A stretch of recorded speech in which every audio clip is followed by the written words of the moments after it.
Burnu var mı?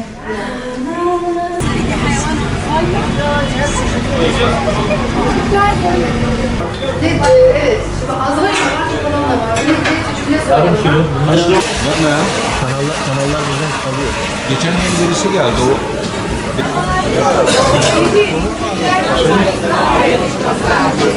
Tatlıyı kaldırsana.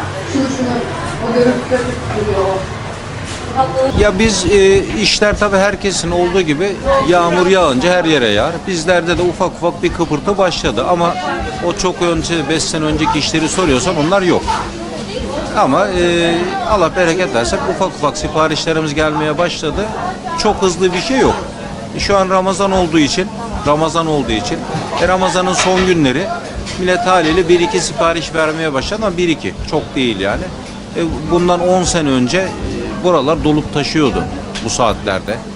Şimdi görüyorsunuz belki havalardan Ramazan öne geldi onu bilemiyorum. Belki ekonomik durum. Herkes bir şekilde yolunu buluyor. Genelde herkesin damak zevki ayrı ama %90'ı klasik baklava istiyor. Şu an biraz sütlü soğuk baklavamız var. Sütlü huriyemiz var ve sütlü kadayıfımız var. Onu rüya tatlısı. Biraz daha sütlüye sanki gençlik grubu yöneldi. Ama orta yaş grubu, bizim yaş grubumuz ve biraz daha büyüklerimiz hep normal klasik baklava istiyorlar. Kilo bazında alıyor. Tepsi olayı artık azaldı ama belki son güne bırakıyorlar. Artık biraz parasını biriktiren mi diyeyim veya son bayram sabahına bırakan zorda kalmış artık abi bir tepsi. Böyle oluyor. Yani eskisi gibi yok öyle. Hani 50 tepsi, 100 tepsi öyle sipariş gelmiyor. Geliyor söylediğim gibi 1-2 tepsi, 3 tepsi, 5 tepsi neyse. Az yani nadir. Var da tepsi. Ben 2 tepsi istedim zaten.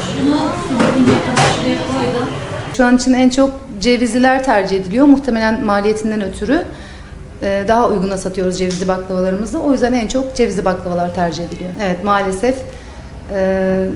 daha önceki bayramlarda mesela daha tepsi baklava satarken şu an gramajlar bayağı düştü diyebiliriz. Daha az paketler halinde satıyoruz şu an.